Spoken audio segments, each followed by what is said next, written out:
नमस्कार, स्वदेश न्यूज देख रहे हैं आप। मैं हूं आपके साथ राखी और बात करेंगे पूर्वांचल में फिर मठ वर्सेस हाता। उत्तर प्रदेश में जैसे जैसे विधानसभा चुनाव नजदीक आते जा रहे हैं, चुनावी समीकरण रोज नए एंगल ले रहे हैं। इसी में एक ये है कि समाजवादी पार्टी को बड़ी कामयाबी मिली है। पूर्वांचल के कद्दावर नेता और पूर्व मंत्री हरिशंकर तिवारी का परिवार समाजवादी पार्टी में शामिल हो गया है। हरिशंकर तिवारी के बड़े पुत्र पूर्व सांसद भीष्म शंकर उर्फ कुशल तिवारी, चिल्लूपार के विधायक विनय शंकर तिवारी के साथ ही भांजे विधान परिषद के पूर्व सभापति गणेश शंकर पांडे सपा में शामिल हो गए हैं। इनके साथ ही संत कबीर नगर से भाजपा विधायक दिग्विजय नारायण चौबे उर्फ जय और बसपा के पूर्व विधानसभा प्रत्याशी संतोष तिवारी भी सपा में शामिल हो गए हैं। आपको बता दें कि पूर्वांचल और खासकर गोरखपुर की सियासत दशकों तक मठ बनाम हाता में बटी रही है। यहां मठ का मतलब है गोरक्षनाथ पीठ, जिसके उत्तराधिकारी सीएम योगी आदित्यनाथ हैं, तो हाता मतलब हरिशंकर तिवारी एंड एसोसिएट्स, जो पूर्वांचल में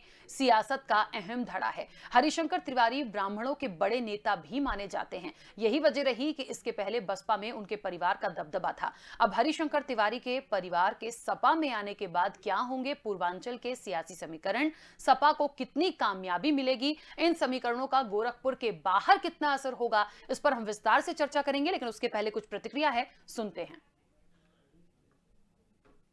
मुझे अच्छी तरह याद है जिस समय मेरा पहला चुनाव था और पहला कन्नौज का जब चुनाव हुआ था, आप और आपके परिवार के सब लोगों ने मिलकर के समाजवादी पार्टी की मदद की थी। गांव-गांव जाकर के, घर-घर जाकर के लोगों को समझाने का काम किया था। और आज हमें खुशी इस बात की कि इतना बड़ा परिवार जब हमारे साथ जुड़ गया है और इनके सहयोगी साथी सब बड़ी संख्या में आए हैं, जो आने वाले चुनाव में जिनका हमें सामना करना था, आज जब ये परिवार जुड़ गया, साथ ही में विनय शंकर तिवारी जी जो विधायक हैं वो भी साथ आ गए हैं, तो अब मुकाबले में समाजवादी पार्टी का अब कोई मुकाबला नहीं कर सकता। तो हम निर्देश लेने के लिए आए हैं कार्यकर्ता के रूप में। हम लोग जिस इलाके के हैं वहां भोजपुरी बोली जाती है और भोजपुरी आप समझ लीजिए, हमारे यहाँ पहले गिरमिटिया मजदूर बन करके जाते थे। आज भी जो मॉरिशस के प्रधानमंत्री हैं पूर्वांचल के हैं, त्रिनिदाद के जो प्रधानमंत्री हैं आजमगढ़ के रहने वाले हैं। तो भोजपुरी में बड़ी मिठास थी और इसीलिए वहां गन्ने की रिकवरी हमारे यहाँ पूरे हिंदुस्तान में सबसे ज्यादा रिकवरी अगर गन्ने की में कहीं पाई जाती है तो पूर्वांचल में पाई जाती है। 14% कुछ, बाकी 8% की रिकवरी होती है। खासकर हम जिस समाज से, खासकर ब्राह्मण समाज से जहां से हम आते हैं, उस ब्राह्मण समाज में जितना अत्याचार और अन्याय हुआ है शायद ही कभी किसी ने किया हो। और सरकार ने जो कभी दुर्घटना के कारण जो इनकाउंटर होता है, दुर्घटना की होती है, इनकाउंटर किसी सरकार की पॉलिसी नहीं होती है, लेकिन वर्तमान सरकार ने इनकाउंटर की पॉलिसी बना दी कि साहब हम इनकाउंटर इनका कर देंगे, घोषित इनकाउंटर कर दिया। तो इसका मतलब सरकार ने कहा न्यायपालिका से पूरा विश्वास उठ गया है, सरकार का न्यायपालिका के ऊपर विश्वास नहीं रह गया है। क्योंकि कायदे से किसी को भी हम किसी दुर्घटना में इनकाउंटर हो जाए, ये बात तो सुनी है, ये समझी है कि भाई ये इनकाउंटर ऐसे हो गया, कोई दुर्घटना हो गई, लेकिन सरकार ने पॉलिसी बना के कि साहब फला व्यक्ति का मुझे इनकाउंटर करना है। पहली बार मेरे ख्याल से इतिहास में ऐसा हुआ होगा कि पहली बार घोषित करके इनकाउंटर किया जा रहा है। तो बस सरकार अपराध करने का काम कर रही। तो देखिए, जिस पूर्वांचल को यूपी की सियासत में बहुत महत्वपूर्ण माना जा रहा था, उस पूर्वांचल में ये एक बड़ा निश्चित तौर पर कहना चाहिए बड़ी कामयाबी सपा को मिली है। देखिए, ये हम सब बहुत अच्छे से जानते हैं कि पूर्वांचल जो रहा है अभी तक की उत्तर प्रदेश की, यदि हम राजनीति में देखें तो जितने भी बड़े दिग्गज निकले हैं वाकई में वहीं से निकले हैं। वहां का जो वोट बैंक है, वहां के जो समीकरण है, निर्णायक भूमिका निभाता आया है और इसीलिए भारतीय जनता पार्टी ने भी बहुत जोर लगाया है पूर्वांचल को साधने का। लेकिन सपा को ये जो कामयाबी मिली है, कितना प्रभाव इसका पड़ेगा, वाकई में बड़ा सवाल है कि क्या सपा के साथ ब्राह्मण वोट आएंगे। और मठ वर्सेस हाता की जो हम बात कर रहे हैं, मठ मतलब एक तरफ योगी आदित्यनाथ, दूसरी तरफ हरिशंकर तिवारी का एक पूरा धड़ या गढ़ उनका कहना चाहिए, कैसे कर पाएंगे। हम विस्तार से हम चर्चा भी करेंगे और आपको बता दें कि हमारे साथ कई मेहमान जुड़े हैं। सबसे पहले मैं आपका परिचय करा दूं। कांग्रेस का पक्ष रखने के लिए राशि साहू हमारे साथ जुड़ी हैं। राशि जी, बहुत स्वागत चर्चा में जुड़ने के लिए। बसपा का पक्ष रखने के लिए राजीव उपाध्याय हमारे साथ जुड़े हैं। राजीव जी, आपका भी बहुत स्वागत है। इसके अलावा हमारे और मेहमान जुड़ेंगे। बीजेपी का पक्ष रखेंगे केसी जैन जी। केसी जैन जी, आपका बहुत स्वागत। सपा से हमारे साथ दारा सिंह यादव जुड़ेंगे। दारा सिंह जी, आपका भी बहुत स्वागत है। मैं चर्चा की शुरुआत सबसे पहले राशि जी आपसे करना चाहती हूँ। प्रियंका गांधी बहुत कुछ लेकर निकली हैं, लगातार प्रभाव डालने की कोशिश है, करना चाहिए, चुनाव है, लेकिन ये पूर्वांचल की जहां तक हम आज बात कर रहे हैं चर्चा में, ये एक बड़ा फेरबदल है और निश्चित तौर पर कहीं ना कहीं लगता है कि सपा को कुछ फायदा मिल सकता है। कांग्रेस कैसे इस चीज को ले रही है और कांग्रेस क्या करेगी? सबसे पहले तो मैं आपकी आभारी हूँ कि आपने मुझे अपना पक्ष रखने का मौका दिया। जैसा कि हम सभी जानते हैं, 3 महीने में चुनाव आने वाले, चुनाव का दौर है, काफी लोग आएंगे, जुड़ेंगे, हमारे जाएंगे, हमारे साथ जुड़ेंगे। तो हो चुकी है, जनता अपने निर्णय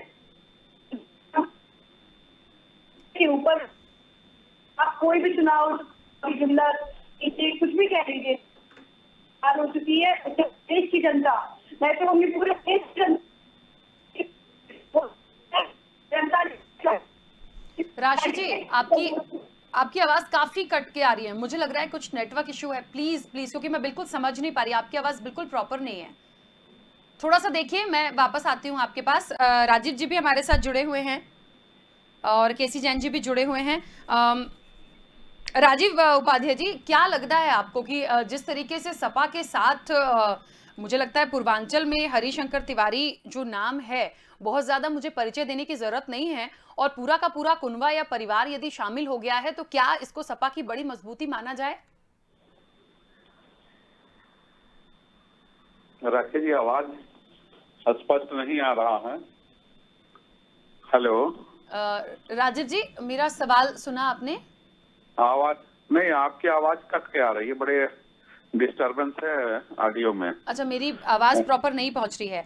मेरा सवाल ये था, अभी आ रही है? हमारी आवाज आपको प्रॉपर जा रही है? आपकी आवाज मुझे आ रही है राजीव जी, आपकी आवाज मुझे बिल्कुल ठीक से मिल रही है। राकेश जी, देखिए, पूर्वांचल का ये जो ब्राह्मण परिवार है, निश्चित तौर पे राजनीति के अंदर रसूखदार परिवार रहा है और पिछले कई दशकों से हरिशंकर तिवारी जी का नाम उत्तर प्रदेश में एक सम्मानित तरीके से लिया जाता रहा है। कई लोग तो उनको दबंग भी कहते रहे हैं, और चूंकि गोरखपुर के क्षेत्र में रहकर हरिशंकर तिवारी जी को अगर राजनीति करनी है तो निश्चित तौर पे थोड़ी सी जो उनकी छवि थी दबंग की, वो तो निश्चित तौर उस जनपद में रहकर, वैसे तो योगी जी के ऊपर भी ये चीजें आती है कि योगी जी भी दबंग है, तभी राजनीति कर पाते हैं उन क्षेत्र में।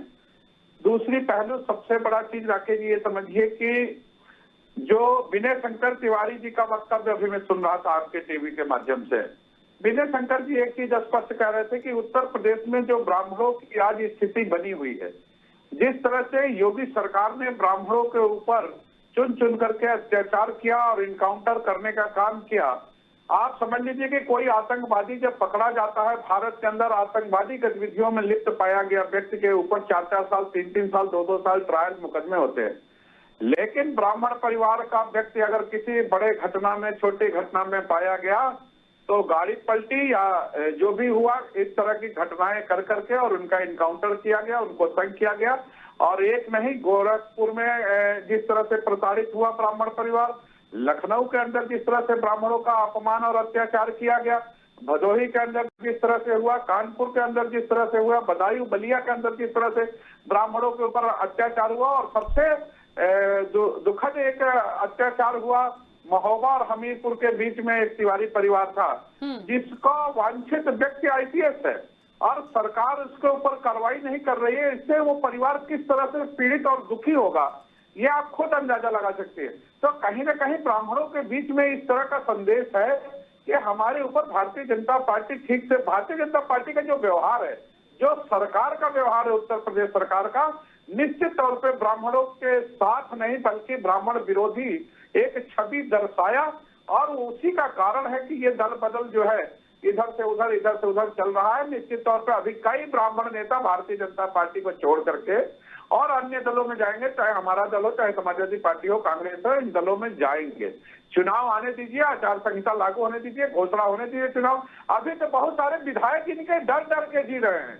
ऐसा डर लग रहा है विधायकों को कि अगर हम किसी दल में दूसरे दल में चले गए तो बाबा जी कोई ऐसी कार्रवाई न कर दें जिससे हमारे पारिवारिक को क्षति पहुंचे। इसलिए कई ऐसा विधायक परिवार है और जो चाह के भी वो दूसरा दल ज्वाइन करना चाह रहा है लेकिन अभी नहीं कर पा रहा है। आचार संहिता लगते ही आप देखेंगे भारतीय जनता पार्टी के अंदर भी भगदड़ बचने वाली है बहुत जल्दी। ठीक है, मैं राजीव जी वापस आती हूँ। ठीक है। और हमारे साथ दारा सिंह यादव भी जुड़ गए हैं सपा का पक्ष रखने के लिए। राशि जी बस 1 मिनट, मैं आ रही हूँ आपके पास वापस। दारा सिंह जी, मेरी आवाज पहुंच रही है आप तक? जी, आवाज पहुंच रही है। जिस तरीके से एक बड़ी सफलता मुझे लगता है समाजवादी पार्टी को पूर्वांचल में मिली है, बड़ा एक मजबूत हाथ कहना चाहिए या मजबूत परिवार कहना चाहिए सपा के साथ है, लग रहा है कॉन्फिडेंस 100 तक बढ़ गया। देखिए, इस समय 2022 के चुनाव को लेकर जिस तरह से समाजवादी को जनता और बड़े नेता अपना रहे हैं, उससे कुछ न कुछ तो विपक्ष के ऊपर माहौल का वो पड़ेगा ही, सरगर्मी पड़ता है। हमारे यहाँ उत्तर प्रदेश के अंदर सबसे बड़ी यही खूबी है कि सत्य को अपना रही है जनता, और इस बार सत्य को ही मतलब उत्तर प्रदेश में लाने का प्रयास चल रहा है। इसीलिए सारी जितने भी दल में थे, बैठे हुए थे, जो सत्य को अपनाना चाहते थे, वो अब समाजवादी पार्टी में अपनी अहम भूमिका के साथ आ रहे हैं। श्री अखिलेश यादव जी के पास 400 का जो हम लोगों ने टारगेट दिया था, उसको आप सभी के और मतलब जनता के मत से इस बार हम लोग जरूर 400 पार करेंगे। ठीक है। अच्छा, एक बात और है, क्या लगता है कि यदि हरिशंकर तिवारी एंड एसोसिएट्स का जो साथ मिल गया है, सिर्फ इससे ही 100% आगे बढ़ जाएंगे, या कहीं ना कहीं वाकई में मुझे लगता है मुद्दे बहुत महत्वपूर्ण हैं। देखिए, जातिगत समीकरण अपनी जगह होते हैं, लेकिन विकास के मुद्दे अपनी जगह होते हैं, और मुझे लगता है इतने सालों में यूपी की जनता तो अभी बहुत सारी चीजों को देखती समझती आ रही है। तो कितना मेहनत आपको करनी है, कितना वर्कआउट सपा को करना है? इस बार तो हम लोगों को, हम पिछले 5 वर्षों से हम लोग कर रहे हैं, जनता के बीच में थे। लॉकडाउन के टाइम जब बड़ी बड़ी जो पार्टियां वादा आज कर रही हैं, वो छुप कर बैठे हुए थे घर पे। आज हम लोगों की जनता को छुपाने की कोई जरूरत नहीं है, हम लोग जनता के बीच में हैं, और बराबर हमारे माननीय राष्ट्रीय अध्यक्ष जी का जिस तरह से निर्देश था कि सभी को मतलब सम्मान दिया जाए, सभी के लिए है। पार्टी है समाजवादी का नाम ही समाजवाद इसीलिए रखा गया था कि वो हर समाज, हर वर्ग के लोगों को बराबर का अधिकार दे, हर महिला को अधिकार दे, हर व्यक्ति को अधिकार दे। ठीक है, चलिए वापस आती हूँ। राशि जी, अब आप अपनी बात पूरी कीजिएगा। चुनावी समय चल रहा है, चुनावी समय में लोग अपने निजी स्वार्थ के लिए पार्टी को छोड़ेंगे, पार्टी से जुड़ेंगे, परंतु उत्तर प्रदेश की जनता जागरूक हो चुकी है, समझदार हो चुकी है। उन्हें पता है उन्हें किस मुद्दे पे वोट करना है, किस इंसान को वोट पार्टी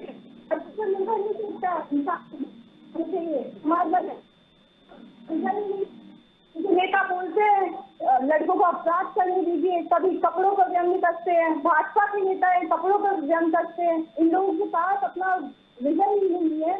इन नेताओं के पास सिर्फ एक ही अपनी जो अपने वोटिंग करने के लिए बस उनके पास यही मुद्दा बचा है। मुद्दों की राजनीति केवल और केवल कांग्रेस पार्टी कर रही है। हमारी नेता आदरणीय प्रियंका गांधी जी सड़कों पर संघर्ष कर रही है, हमारे लिए लड़ रही है। हमारा जो पहला महिला घोषणा पत्र जारी किया गया है, आप उससे ही समझ लगा सकते हैं कि किस प्रकार कांग्रेस पार्टी इस आने वाले चुनाव में। राशि जी, मैं बीच में रोक रही हूँ, एक सेकेंड, मैं बीच में रोक रही हूँ। मुझे एक बात का जवाब चाहिए था कि देखिए, भारतीय जनता पार्टी की सरकार है वर्तमान में, उन्हें जो करना है वो कर रहे हैं। बहुत सारे शिलान्यास हो रहे हैं, लोकार्पण हो रहे हैं, पूर्वांचल एक्सप्रेसवे और बहुत सारे एयरपोर्ट्स, मतलब बहुत सारी सौगातें हम देख रहे हैं। दूसरी चीज, सपा की हम मुख्य विपक्षी दल में सपा को काउंट करते हैं, तो सपा के साथ हरिशंकर तिवारी एंड एसोसिएट्स हो गए, तो सपा को थोड़ी सी एक बढ़त मिलती हुई दिख रही है। जो एक सामने की तस्वीर में बता रही हूं, जो देख के कह सकते हैं। कांग्रेस ऐसे में कहां है? कांग्रेस को किसका साथ है? क्या सिर्फ प्रियंका गांधी अकेले ये लड़ाई लड़ पाएंगी, जीत पाएंगी? कांग्रेस जनता का साथ है, और इस समय सिर्फ जनता का साथ चाहिए, हमें लोगों का साथ चाहिए। जातीय समीकरण की ना कभी कांग्रेस पार्टी को जरूरत पड़ी है, ना ही कभी आने पड़ेगी। हम लोग मुद्दों की राजनीति कर रहे हैं और केवल मुद्दों की ही बात कर रहे हैं। लड़ाई केवल मुद्दों की लड़ाई है। आप देख सकते हैं हमारे मैनिफेस्टो से अंदाजा लगा सकते हैं किस प्रकार हम आने वाले चुनाव में जो भी हमने अपनी प्रतिज्ञाओं को अभी से पूरा करना शुरू कर दिया है। और हमारी पहली प्रतिज्ञा को पूरी हम कर चुके हैं। 40% महिलाओं की हिस्सेदारी हम दे चुके हैं। बालिकाओं को स्कूटी हम देंगे, जिसकी शुरुआत भी हमने कर दी है। आने वाले चुनाव में कांग्रेस बहुत ही अच्छा प्रदर्शन करने जा रही है। 2022 में प्रियंका गांधी जी के नेतृत्व में हम काफी अच्छी सीटें लाएंगे उत्तर प्रदेश में। ठीक है, देखते हैं जनता जनार्दन किसको चुनती है। केसी जैन जी, मेरी आवाज आप तक पहुंच रही है? जी केसी जैन जी, जी सत्ता में आप और मुख्य विपक्षी दल सपा, और सपा के साथ हरिशंकर तिवारी एंड एसोसिएट्स, मतलब ये मुझे लगता है कि कहीं ना कहीं, और सपा ने कहा भी कि देखिए उनका एक अपना वजूद है और एक महत्व निश्चित तौर पर बढ़ा है, बाकी हमारे काम हैं जो हम निश्चित तौर पर जनता हमें आशीर्वाद देगी। भारतीय जनता पार्टी कैसे इसको फेस कर पाएगी? क्योंकि देखिए दो चीजें हैं, एक तो वोट बैंक भी कहीं ना कहीं इनकी तरफ, ब्राह्मण वोट बैंक, क्या वाकई सपा को उतना मिलेगा हरिशंकर तिवारी के आने के बाद? तो दो चीजें हैं, एक तो आपके मुद्दे और विकास की बात, दूसरे आपके जातिगत समीकरण भी। और पूर्वांचल की हम बात करें तो पूर्वांचल मुझे लगता है बहुत अच्छे से आपको भी पता है कि कितनी निर्णायक भूमिका किस तरह से रही है। देखिए राखी जी, पहली बात तो ये है कि कोई भी विपक्षी दल भारतीय जनता पार्टी से कहीं पर भी मुकाबले में टिक नहीं रहा है। यही कारण है कि अभी तक जो विपक्षी दल चर्चा की बात जरूर करते हैं कि हम विकास पे चर्चा करना चाहते हैं, वास्तव में विकास पे तो कोई चर्चा ही नहीं करना चाह रहा है। अभी माननीय मोदी जी पूर्वांचल एक्सप्रेसवे हो, इसके पहले उद्घाटन किया, अभी जो वहाँ के मेडिकल सेंटर का उद्घाटन किया, एम्स का उद्घाटन किया, और इसी तरीके से कई जगहों पे जो नए एयरपोर्ट बने उनका उद्घाटन किया। उसके बाद में और अभी जो खाद का बंद कारखाना था उसको डेवलप करके तैयार करके उसका उद्घाटन किया। 10,000 करोड़ रुपए की योजनाओं का उद्घाटन अभी माननीय प्रधानमंत्री जी ने सिर्फ पूर्वांचल में किया है। उत्तर प्रदेश में विकास में, डेवलपमेंट पे कोई चर्चा ही नहीं करना चाहता है। वास्तव में माननीय मुख्यमंत्री योगी आदित्यनाथ जी ने जिस प्रकार से 50 लाख लोगों को, उत्तर प्रदेश के लोगों को आवास उपलब्ध कराए, 1.5 करोड़ लोगों को मुफ्त बिजली का कनेक्शन उपलब्ध कराया, 3 करोड़ लोगों से ज्यादा लोगों को उत्तर प्रदेश में शौचालय मुफ्त उपलब्ध कराए। देखिए मैं आपको सुन रहा था, मैं बोल रहा था, आप 400 पार तो छोड़िए, आप 410 पार कह दीजिए, अलग बात है, लेकिन आप घर की सीटें क्यों हार रहे हैं?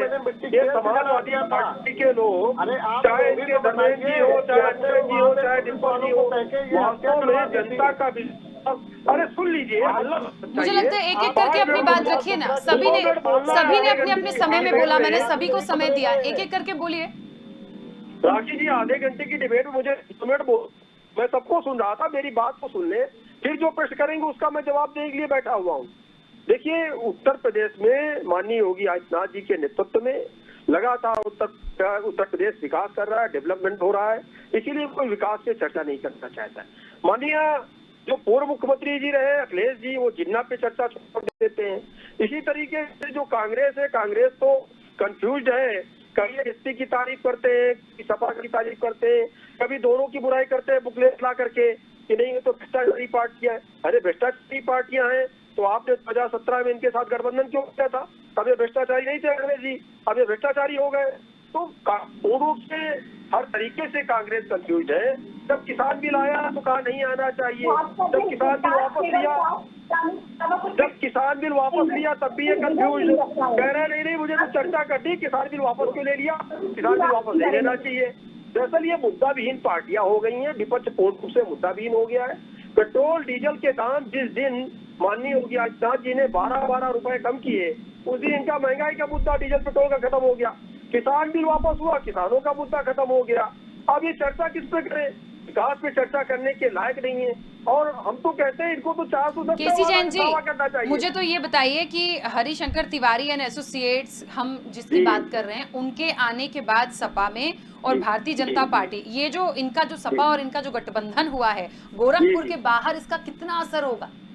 देखिए वर्तमान में भारतीय जनता पार्टी में करीब 23-24 MLA भारतीय जनता पार्टी से अभी 2 महीने के अंदर भारतीय जनता पार्टी में आ चुके हैं, समाजवादी पार्टी। इसके पहले 7 MLC, वो चाहे बुक्कल नवाब हो, चाहे सरोजनी अग्रवाल हो, और कई सारे इनके पूर्व के सांसद, कई सारे विधायक, आप देखिए पूर्व मुख्यमंत्री के, पूर्व प्रधानमंत्री के बेटे नीरज शेखर जी, तमाम सारे लोग समाजवादी पार्टी को छोड़ करके भारतीय जनता पार्टी में शामिल हो चुके हैं। तो इनको तो अपने गिरबान में झांकना चाहिए कि हमको लोग छोड़ करके क्यों जा रहे हैं। अब तो इनके चाचा के साथ छोड़ चुके हैं, चाचा ने अपनी अलग पार्टी बना ली।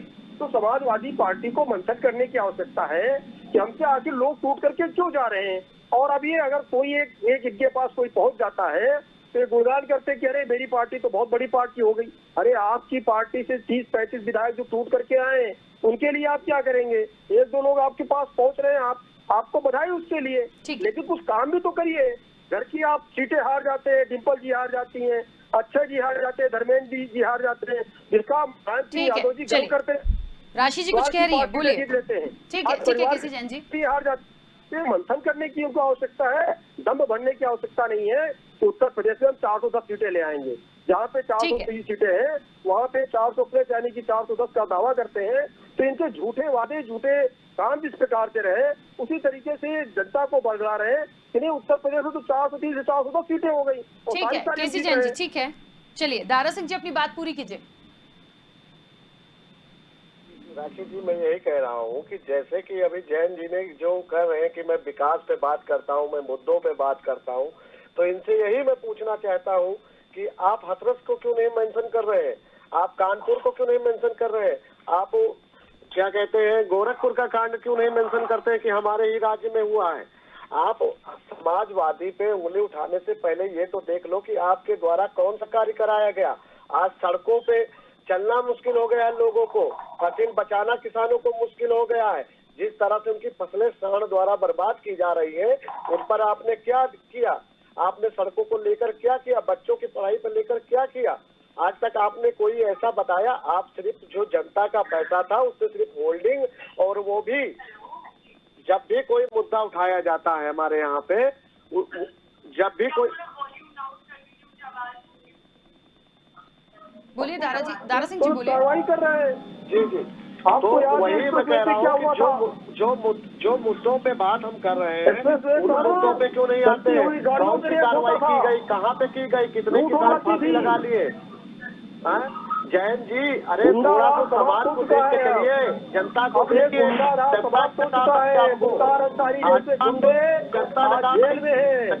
ठीक है, चलिए राशि जी काफी देर से कुछ कहना चाहिए। राशि जी जल्दी से अपनी बात रखिएगा, राजीव जी का भी पक्ष लेना है मुझे। जनता को बेवकूफ बनाना था, ये बना चुके हैं। अब जनता समझदार हो चुकी है, जनता ने फैसला कर लिया है कि इनका क्या हासिल करेंगे। कांग्रेस के लोग, राहुल गांधी जी वायनाड भाग जाते हैं उत्तर प्रदेश छोड़ करके। अरे आप बताइए, सत्ता में आप राहुल गांधी जी वायनाड भाग जाते हैं उत्तर प्रदेश। जैसा लग रहा है भारतीय जनता पार्टी कांग्रेस को तो कहीं गिनी नहीं रही है पूरे चुनाव में। 36 रुपया लीटर का, अरे पढ़ लीजिए अपना घोषणा पत्र एक बार।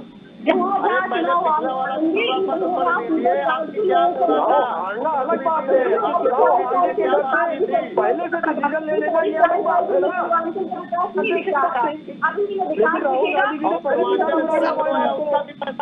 वो कहते हैं मुझे अभी इस तरह से सबको सुन के एक बात याद आ रही है कि अपनी अपनी डफली और अपना अपना राग, सबको अपना अपना बोलना है। क्या ठीक है। और भारतीय जनता पार्टी, केसी जैन जी, मुझे ऐसा लग रहा है आपकी बातों से कि कांग्रेस को तो आप गिन ही नहीं रहे कहीं भी इस इलेक्शन में। देखिए, वास्तविकता भी यही है कि वास्तव में कांग्रेस का तो पूर्ण रूप से सफाया हो चुका है। 70 साल तक जिस प्रकार से पूंजी घोटाला, स्पेक्ट्रम घोटाला, कोयला घोटाला, जीजाजी घोटाला, इतने घोटाले कांग्रेस ने किए हैं कि कांग्रेस का जिस प्रकार से उत्तर प्रदेश का पूरे देश से सफाया लगातार हो रहा है। चलिए, देखिए समय की सीमा। राजीव जी आप अपनी बात रखिए। भी है, ठीक है, राजीव जी का पक्ष आने दीजिए। होता है तो कहते नहीं होना चाहिए, जब होता है तो कहते कर दीजिए, नहीं होता है तो ठीक है। राजीव जी बोलिए। राखी जी, जैन साहब हमारे मित्र कह रहे थे कि हम विकास पे ही चर्चा करना चाह रहे हैं। सारे लोग विकास पे चर्चा करना चाह रहे हैं। हाँ, पर हुई नहीं। लेकिन इनसे आपके पुराने मित्र, आपके पुराने मित्र जो रहे, आपके जो पुराने मित्र रहे अखिलेश जी, वो क्या कर रहे हैं? केसी जैन जी बोलने दीजिए ना प्लीज। अरे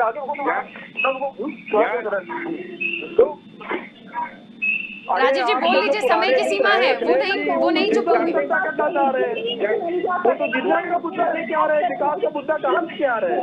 मुद्दा लेके आ रहे हैं, कौन कैसा रिजल्ट आएगा। अरे अखिलेश जी तो किसानों कहते हैं ये व्यक्ति राशि जी और केसी जैन जी, मैं सवाल राजीव जी से कर रही हूँ, बोल आप लोग रहे हैं, प्लीज समय की सीमा है, उनका पक्ष आ जाए प्लीज। जैन साहब हम लोग तो चाहते हैं कि आप विकास के मुद्दे पे आइए, और आप विकास के मुद्दे पे आते नहीं है। आपके डिप्टी मिनिस्टर चले जाते हैं मथुरा काशी जाने के बजाय अगर जनता के हितों पे ध्यान दे दिए होते तो आज अपना फोटो छपवा के गेहूं न बांटना पड़ता, करोड़ों रुपया लगा के मंच बना करके। अरे अब गेहूं बांटे ये जनता आपको वोट कर देती और आपको फिर 27 तक के सत्ता दे देती, लेकिन सत्ता न मिलने से घबराहट जो है प्रधानमंत्री जी को। चलिए ठीक है, देखिए विषय बड़ा है लेकिन समय की हमारी सीमा है, मैं बीच में रोकूंगी। आप सभी मेहमानों का बहुत शुक्रिया इस चर्चा में जुड़ने के लिए। देखिए वाकई में बहुत सब्जेक्ट भी ऐसा है, विषय भी ऐसा था कि पूर्वांचल में फिर मठ वर्सेस हाता। देखिए बहुत क्लियर सी बात है, जिसकी सरकार है उनका कहते हैं मजबूती ज्यादा होती है, लेकिन मुख्य विपक्षी दल सपा एक समय राज कर चुका है और उनके साथ एक ऐसा नाम और ऐसा परिवार जुड़ा है जिनकी अपनी एक अलग पहचान है, तो निश्चित तौर पर कहीं ना कहीं मजबूती तो है। अब बसपा और कांग्रेस कहां है, इनको तो गिन ही नहीं रहा है कोई, लेकिन इनके अपने घोषणा पत्र और वादे हैं। क्या करेगी यूपी की जनता, वाकई में बहुत महत्वपूर्ण नतीजे इसके देखने को मिलेंगे। फिलहाल चर्चा में इतना ही, बने रहिए स्वदेश न्यूज के साथ। सबसे पहले देश।